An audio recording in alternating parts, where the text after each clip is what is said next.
regreso. Nos acompaña esta tarde el doctor Luis Barnechea, cirujano plástico, con quien vamos a hablar acerca justamente del levantamiento, escuchen bien, de la puntita de la nariz, así nomás, la puntita.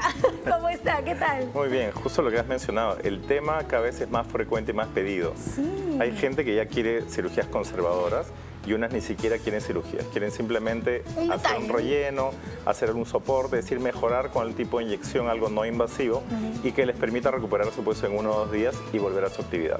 Antes de saber por qué algunas pacientes optan por la cirugía de la nariz, la rinoplastía, ¿a quiénes son realmente candidatos para hacerse esa operación antes de la parte estética? Básicamente la paciente tiene que ser consciente de las limitaciones. Son técnicas muy buenas, son productos muy buenos, pero los resultados son limitados. Entonces, si la paciente espera conseguir algo que nosotros podamos brindarle, es la paciente correcta.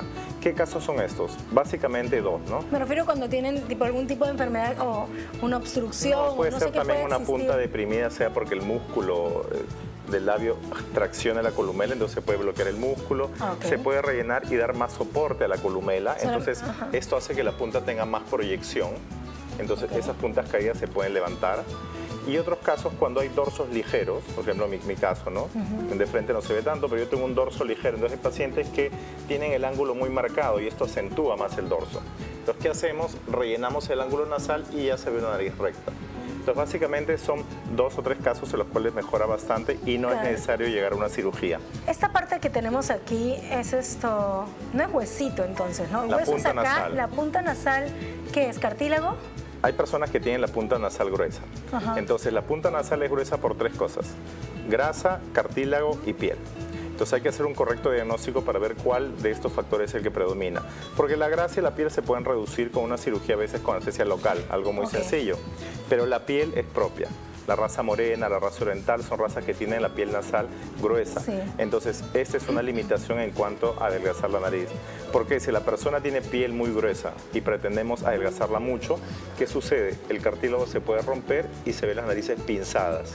Esas narices que tienen pinzamientos laterales, que se ve con una bolita y que es evidente que ha habido una cirugía. Entonces, eso es lo que no se quiere. ¿Y hasta qué punto es bueno hacerse varias cirugías? Porque he escuchado amigas, no voy a decir nombres, que no se han quedado contentas con una primera operación y ya van por la tercera operación para perfeccionar, porque dicen, no, es que yo quería la puntita de tal manera y no quedó.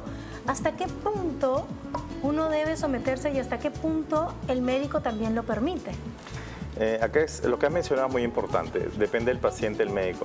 Lo que hay que tener claro es que tanto el paciente como el médico tienen el mismo objetivo. El médico lo va a hacer porque si se da cuenta que es una operación que no ha estado bien realizada, puede mejorar. Pero el tema es en qué momento se hace, ¿no? O sea, el paciente tiene que entender que él y su médico, él y su cirujano van en el mismo sentido, quieren que la nariz quede bien, eso les conviene a ambos. Entonces no hay un enfrentamiento, sino tiene que haber un entendimiento, un acuerdo.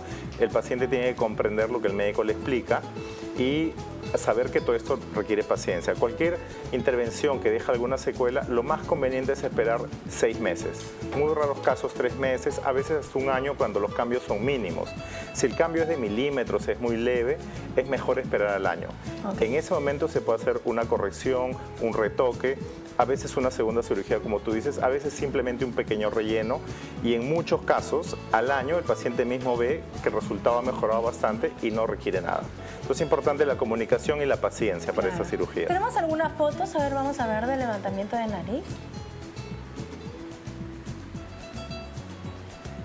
Bueno, este es un caso, por ejemplo, donde el ángulo nasal es marcado. Hay un dorso, sí, pero el dorso es muy leve.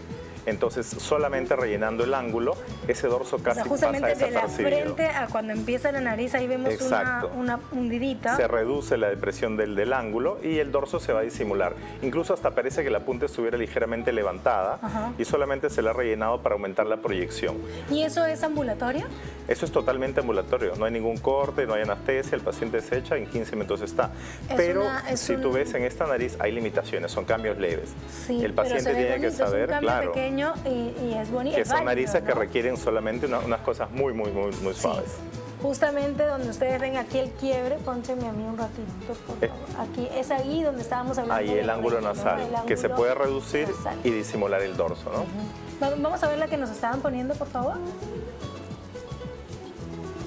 En esta foto, a ver, ahí sí hay levantamiento de la nariz, de la puntita. Hay un aumento en la proyección más que levantamiento, porque si tú comparas el ángulo nasolabial, antes ya era más de 90 grados. En el siguiente el ángulo es el mismo, pero la proyección es mayor. Entonces pareciera que hay un ligero levantamiento y no, lo que hay es un aumento de la proyección. Y también se ha rellenado el ángulo y el dorso ha desaparecido. ¿Y con qué se rellena, doctor? Básicamente se usan sustancias como hialurónico, que es la primera instancia porque es temporal. Al año se va. Exactamente, al año el resultado desaparece y después ya se puede recurrir a metacrilato, sustancias más permanentes en cantidades limitadas, eso sí, para que el resultado ya permanezca con el tiempo. Eso sí me parece maravilloso y es también ambulatorio. Es ambulatorio en ambos casos, pero siempre de inicio se recomienda el hialurónico, que es un resultado temporal. Ahora, me imagino que ya hay muchos adolescentes que están en casa. Últimamente se les ha dado por exigir o pedir, no sé cuál de las dos palabras usar, por regalo de quinceañero un cambio, una operación, y buscan también pequeños cambios, algunos grandes también, pero en este caso, ¿es recomendable a partir de qué edad? Hay que evaluar la edad de la persona y la madurez emocional, la estabilidad psicológica, ¿no? A veces tenemos pacientes adolescentes, menores de 18, pero... Que vienen con el autoestima, depende muy bajo. Así es, siempre tienen que ir con un padre, o el papá, la mamá, y hay que conversar con ellas. Si nosotros nos acordamos cuando éramos adolescentes, nos salía un grano y no salíamos, no íbamos a estudiar. Entonces, para un adolescente la imagen corporal es muy importante, muy fuerte. Es un factor de gran peso, ¿no? Le que dirá a las amistades. Entonces, se conversa y se explica que, bueno, estos son cambios que requieren tiempo. Otro factor que hay que hablar y explicar es la paciencia. Claro. Nosotros, los mayores, tenemos paciencia, pero un adolescente, hablarle de un mes, 2 meses, es un tiempo infinito. Exacto. Para ellos un año es impensable. Entonces hay que conversar estas cosas. Entonces no es tanto la edad como parte orgánico-física, sino más que nada la parte emocional. El adolescente es un ser muy cambiante. La madurez, ¿no? Así, eso lo tienen que entender el adolescente y también el padre, porque es importante el apoyo de todos. Vamos con la siguiente foto, estábamos viendo justamente una infiltración, pues, ¿se llama así? Sí, es una infiltración básicamente de un biopolímero. ¿Cómo ponen el...? Hay que marcar exactamente dónde se va a colocar, si es en columela, si es... ¿Eso es moldeable? ¿Eso se va moldeando? En el inmediato, después cuando ya agarra cuerpo ya el producto ya se queda estable. ahí, se enfría. Y hay que tener claro también qué producto se usa. Muchas veces hemos tenido pacientes que les han inyectado no solo en nariz, sino en párpados, les dan el término de biopolímero, ¿no? En otras zonas, y acaba siendo silicona líquida, lo cual es ilegal. Entonces siempre hay que preguntar qué producto es el que se está usando, ¿no? Porque recordemos que la silicona líquida es un producto muy usado, pero es un producto ilegal. ¿Por qué? Porque migra, porque puede hacer mucho daño.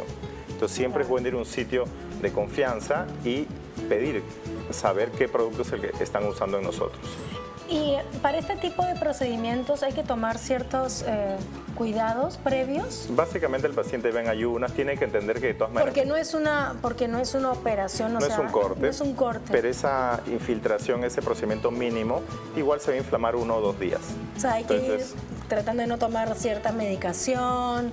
Más que nada no actividades, digamos, extremas, pero los cuidados son básicamente... Por los nervios, quizás que puedan presionar. Van sin almuerzo y entender que durante unos 2 o 3 días va a parecer como que hemos sobrecorregido, como que hemos colocado mucho. Eso baja. Después desinflama, ¿no? Y siempre el médico, el cirujano tiene que tratar de corregir, digamos, de no sobrecorregir, de hacer del resultado óptimo hacia un poco menos. Siempre hay que ser conservador. Claro.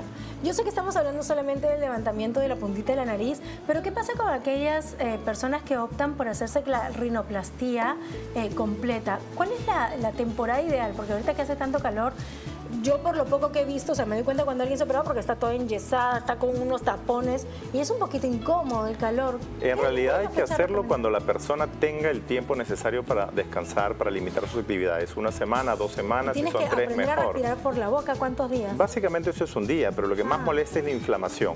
Y recordemos que la inflamación no solo agranda un poco el tamaño, sino la inflamación jala la nariz hacia arriba. Entonces cuando la paciente se opera, pasa 1 o 2 semanas, la nariz está como sobrecorregida. hay que tener paciencia, pasan las semanas y esto va bajando. En cuanto le pegue el año, puede ser incómodo el calor, puede ser incómodo el invierno por los resfriados, es decir, eso es relativo. Más importa el tiempo que el paciente puede dedicarse a sí mismo y pueda dedicarle al reposo normal que requiere cualquier cirugía. ¿Cuánto tiempo de reposo para una rinoplastia? Yo diría que por lo menos hay que separar 10 días a 2 semanas. 10 días a 2 semanas. Ahora, si hacemos ejercicios intensos, ¿no? Vóley, tenis, pesas con demasiado peso, hay que ver que por lo menos tiene que ser un mes. Es decir, ese es un tiempo de reposo para las actividades cotidianas. El maquillaje, las mujeres. No, el maquillaje no es tanto.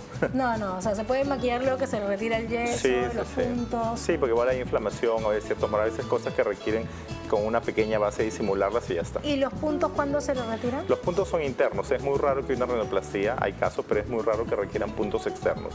Y en todo caso las cicatrices son mínimas en una rinoplastia. La nariz es un órgano que cicatriza muy bien. Todos hemos tenido niños, sobrinos que se han caído, se han hecho cortes en la nariz. Pasa 1 o 2 años y esas cicatrices ni se notan. Eso es lo bueno, la nariz cicatriza bastante bien. Ay, bueno. Venga, ¿y los hombres? Ah, pero son tan miedosos que apenas se operan. Los hombres recurren bastante a una rinoplastia. ¿Sí? Ahora, los hombres por lo general recurren a edades más tempranas. La mujer por lo general también a edad temprana, pero también hay mujeres ya más avanzadas. ¿No? Porque después es como que un cambio muy drástico, porque es prácticamente tu rostro. Depende de las personas. Yo tengo muchas pacientes mujeres que lo hacen a los 30 y tantos. Me dice, doctor, salí embarazada, estudié, de repente ya tengo mis 2, 3 hijos y llegó el momento de dedicarme a mí. Ajá. Entonces llegan y me dicen, bueno, mis hijos ya están encaminados, ahora me voy a hacer la nariz que siempre quise hacerla y la postergué por 10, 15 años. Entonces es un aspecto que más depende de la persona, el que uno se sienta bien. Entonces siempre hay tiempo dependiendo de ustedes. Tienen que encontrarlo. Han escuchado todas las técnicas que hay para el levantamiento de la nariz. Hay técnicas que son cero invasivas, prácticamente ambulatorias y de mínimos cuidados. Ya depende de ustedes qué es lo que quieren hacer con su rostro. Sí. Bueno, pueden visitar al doctor Luis Barrechea. Nosotros estamos en Avenida Primavera 853 y recuerden que es importante conversar con el cirujano y explicar lo que queremos y que él nos explique qué técnicas hay. Recordemos que no todas las técnicas son para todos los pacientes. Entonces hay que conversar, entender y en base a la información que tengamos decidir qué es lo mejor para nosotros. Y eso es lo más importante. Me encantó esta charla, de verdad. Vénganme seguido porque hay un montón de cosas que las mujeres necesitamos. Yo encantada de venir.